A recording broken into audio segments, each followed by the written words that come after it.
What is the ego? Are you your body? Are you your mind? Many conceptualizations of the ego have to do with people being egotistical, narcissistic, and a bit too big for their britches. But what if I told you that this way of viewing the ego is only a fraction of the concept? Hello everyone, I'm Ben, a fellow curious person. In this video, we're going to explore how our self-concept impacts our lives and the lives of those around us. To do so, we're going to delve into a concept called the ego. The ego is a person's personal conceptualization of themselves as a separate entity from the world around them. When I'm walking down the street and I'm looking at objects outside of myself, there's the I and there is the other. What we conceptualize as other changes from person to person, but for the most part, we like to think that whatever's inside our body, inside our mind, and experience within our consciousness is belonging to us as an individual. We take credit for our successes, we take blame for our faults. We love a cherished item that we have. We grip onto the items we own as ours. We take personal offense if someone comments negatively about something that we enjoy or like. We become offended or aggressive if another person has views that conflict with our own. Both these positive and negative representations are part of the same whole of the ego. This concept of the self and the sense of continuity of the individual are what comprises our self-concept or our self-image. Though this self-image is moderately flexible and does change with time, the fact of its existence remains. Today, I'm going to pick up where many thinkers have left off and attempt to bring the idea of ego sublimation into the conversation in a new way. I'm going to attempt to translate these ideas of the ego that have their roots dating far back into many ancient civilizations and attempt to bring them into the modern era. But before we go into exactly what the self-concept is in a more detailed fashion, I believe it's important to take a detour into Darwinian thinking. By Darwinian thinking, I'm referring to behaviors and qualities arising for the purpose of surviving and passing on genes to the next generation. Now, how exactly does having our own self-concept help us survive? Well, consider this hypothetical. There's a town of people. Each thinks only about the collective. Each contributes, and anything that would be seen in our eyes as crossing a boundary simply does not exist for these people. There's no sense of mine or yours, and there is no possession. There is simply existence and cooperation. Now consider that there's an outsider who comes into the society. Let's say this outsider is somebody who means to do harm to these individuals. This individual steals all the food from the society. All the citizens do not defend against the thief and wind up going hungry because remember, they don't have boundaries. They don't have any sense of possession, no sense of mine or yours. The citizens do not survive. The concept of self brings along with it ideas of possession and boundaries, inspiring action in defense of one's own resources, social bonds, and ideas. We not only see this evident in human behavior, but we also see the concept of things belonging to individuals arise in other animals such as wolves or dogs, or even in more isolated but territorial animals. The organism lays out a territory and attempts to expand its territory within its own possible means in order to survive and pass on its genes to the next generation. Now consider a society or a tribe such as your own. If somebody were to come into your house and steal all of your food, you would probably be a little upset. You're also much more likely to survive if your food remains either in your stomach or in your pantry, not in the hands of some burglar. But the concept of the self goes much beyond simple possession of external things. Ego is a concept of ownership. It attaches. It's how we constitute our identity. Consider Jim. Jim considers himself slightly overweight, likes basketball, and believes himself to be a nice guy. Now, rather than owning physical things, this is an example of Jim owning these aspects of his own identity. Jim is attached to these ideas, forming his self-concept. If you were to ask him what he thinks about basketball, he would say that he likes basketball. Let's say Jim is attached to a particular basketball team, like the Lakers. Jim gets excited when the Lakers win and gets upset when the Lakers lose. If you were to come up to Jim and say, "The Lakers suck, I hate the Lakers," Jim probably wouldn't like you very much. By getting attached to the Lakers and identifying himself as a Lakers fan, Jim has given a degree of control over his emotional state to something that he has absolutely no control over. Does Jim play for the Lakers? No. Does Jim belong to the team in some kind of administrative fashion? No. He just likes the Lakers. Jim identifies himself as a Lakers fan and as such is attached to the Lakers. While this quality of being human can be important in a Darwinian sense for protection of one's own tribe or resources, it's important that we're aware of what we attach onto in this way. Why is this important? Who cares? How does this affect you? Well, I'm glad you asked. This understanding of identity and the way that it shapes behavior is actually more important now than it's ever been. Advertisers, as well as those who may wish to sway you to one side or the other with propaganda or misinformation, capitalize heavily on the way that identity shapes behavior. As this knowledge becomes more heavily exploited, so too does it become more important for us to be aware of these concepts, to ensure that we're making the best decision for any given circumstance, rather than being guided by poor intuition or the will of others who may not have our best interests at heart. Do you remember how I said Jim thinks of himself as slightly overweight? This makes Jim vulnerable to advertisements about weight loss pills, fad diets, or gym equipment that he may spend thousands of dollars on and never use. While Jim may look to purchase such an item of his own volition, he's much more likely to act out of accordance with his rational judgment if he identifies with the problem that an advertisement posits to solve. If Jim really wanted to get in shape or lose some weight, this could actually come to him at little to no cost. All he has to do is pay more attention to what he puts into his body and become slightly more active. Calories in, calories out. Jim doing this doesn't make anybody any money though, so companies may look to exploit Jim's lack of knowledge or desire to get in shape fast, selling him expensive shortcuts. As an effect of his identification with the idea of being overweight, he leaves himself more vulnerable to purchasing these things found in advertisements without as much conscious awareness of his behavior. It's this mindfulness or conscious awareness and attachment to the idea that I really want to tunnel down into today, because the less aware we are of the inner workings of our identity and its effects on our behavioral expression, the more likely we are to spend $2,000 on a treadmill, use it 3 times, and then watch it collect dust while we hang our clothes on it when we get home. The less aware we will be of external manipulation, and the less conscious we will be of better possible alternative courses of action. This is where the idea of detachment comes to the rescue.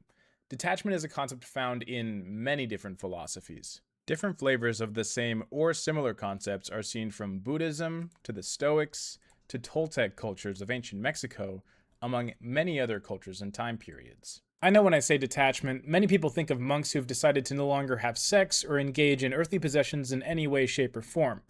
But this is an extreme form of detachment and not necessarily detachment in its entirety. This is not a requirement either for gaining the benefits, wisdom, and clarity of mind that can be offered from simply dipping your toes into the water. The concept of detachment often involves becoming consciously aware of and/or accepting the fact that we hold little control over the outcomes of life. Where exactly these philosophies move their locus of control varies from practice to practice. For example, the Stoics, such as Marcus Aurelius, the great Roman emperor, and Epictetus, a freed slave turned philosopher, moved their own locus of control from trying to change other people and external things, shifting their focus only on perturbations of one's own internal mental state.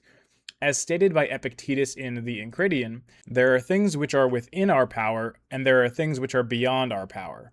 Within our power are opinion, aim, desire, aversion, and, in one word, whatever affairs are our own. Obviously, this is a translation because those are both more than one word, but I digress.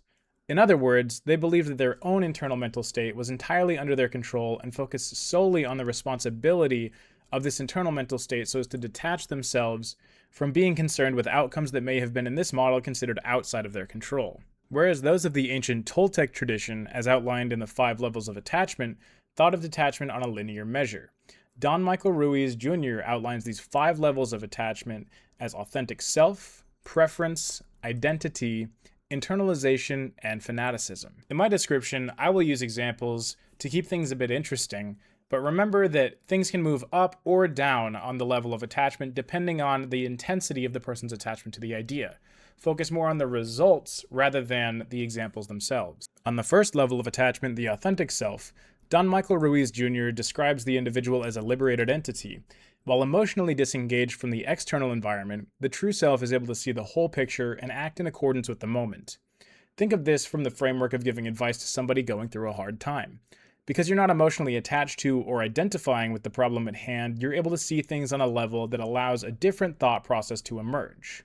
Level 2 is preference. The least identified with an idea someone can still be while being attached. Decisions are informed by these preferences, but it does not reach explicitly into owning the idea.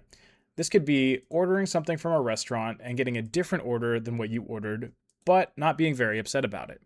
The preference drove you to order the order that you did, but you're not explicitly perturbed by this change in events. The third level is identity. An example of identity would be the way that Jim feels about his weight. Jim's identification with being slightly overweight does indeed drive his behavior to want to get in shape. The way Jim identifies with his body in this example also ties his self-worth into his physical fitness. When Jim looks in the mirror, he believes that his slightly overweight body is a reflection of himself on a level past simply being a perception of his physical characteristics that he possesses in the current moment. While this level of identification does incur some negative aspects, the two final levels are where Don Michael Ruiz Jr. states attachment can lead to interrelational conflict and violence. Internalization is when an idea becomes an unquestioned truth. Challenging someone's internalized belief is likely to cause them to become upset. Do you remember how Jim believes he's a good person? Well, let's say Jim does not throw away his gum and instead throws it out of his car window. Some bystander sees this and says, "Don't you care about other people? Why didn't you throw your gum away?" Because Jim derives a sense of self-worth and identity from his idea of being a good person, Jim sees this comment as an attack on his personhood and is likely to become defensive and or get into an argument with this bystander. At the very least, he'll think about this interaction for much of the day, ruminating on how inconsiderate or wrong the bystander was for questioning his altruistic nature. On the final level, we have fanaticism. In the attachment level of fanaticism, the individual will hold a belief so strongly that they'll impose it on others or defend it vehemently. The individual will sacrifice peace and relationships in service of this aspect of identity. This could be represented in a broad range of situations, but is at the root of most, if not all, conflict. Anywhere from your family members getting into a political shouting match at Thanksgiving dinner to serious and violent societal movements like genocide or the Crusades. As you can see, using this model of attachment, the consequences for the individual and for those around them tend to increase the higher up you go on these levels of attachment. For our third and final model we'll be covering in this video, it's going to come from one of the first and most prominent figures in recorded history who dealt with this concept of self or identity. His name was Siddhartha Gautama, a man who was born into the royal family as a prince in what is now Nepal sometime in the first millennia BC, though you may know him as the Buddha. The Buddha taught many important concepts such as detachment and the not-self, or anatta. In the Buddhist tradition, one of the first examples of this concept comes from a discourse called the Five Aggregates. This is a foundational text in which the Buddha is teaching his 5 initial disciples about the concept of anatta, or the not-self. While it can be difficult to know exactly what is meant by self because of the translation, and because the Buddha didn't do much writing down of things on his own, the author of Why Buddhism is True, The Science and Philosophy of Meditation and Enlightenment attempts to fill in these gaps by discussing and interpreting the 5 aggregates. In this book, Wright goes over the Buddha's famous discussion with his first disciples that is said to have been their final key to liberation. As it is stated, the Buddha separates the self into 5 separate categories, the first being form, or the physical body. Think of this as the material world as experienced through the senses. In the case of the baseball, form would refer to the physical body of the object. The second aggregate is feeling, or things that arise from sensory contact. In the case of the baseball, it would be the sensation of the laces or the smoothness of the rest of the ball. Then we have perception, the fact that you can interpret and categorize the object as a baseball and perceive it as such. Next, mental formations refer to complex emotions, thoughts, or habits, such as you planning to throw the baseball or understanding that the baseball is an object that functions as a throwing object. The fifth aggregate lies above all the other 4 and is the aggregate of consciousness, which is the fact that you're able to perceive and experience any of these other aspects of the ball in the first place. After separating the 5 aggregates, he asks his followers to tell him where the self is. He states that if he can consider his physical form to be his self, he should be immune to all physical ailments and be able to state, "May my form be thus," or "May my form not be thus." As in, he should be able to, if his form is indeed his self, and he has control of himself, be able to change his form at will.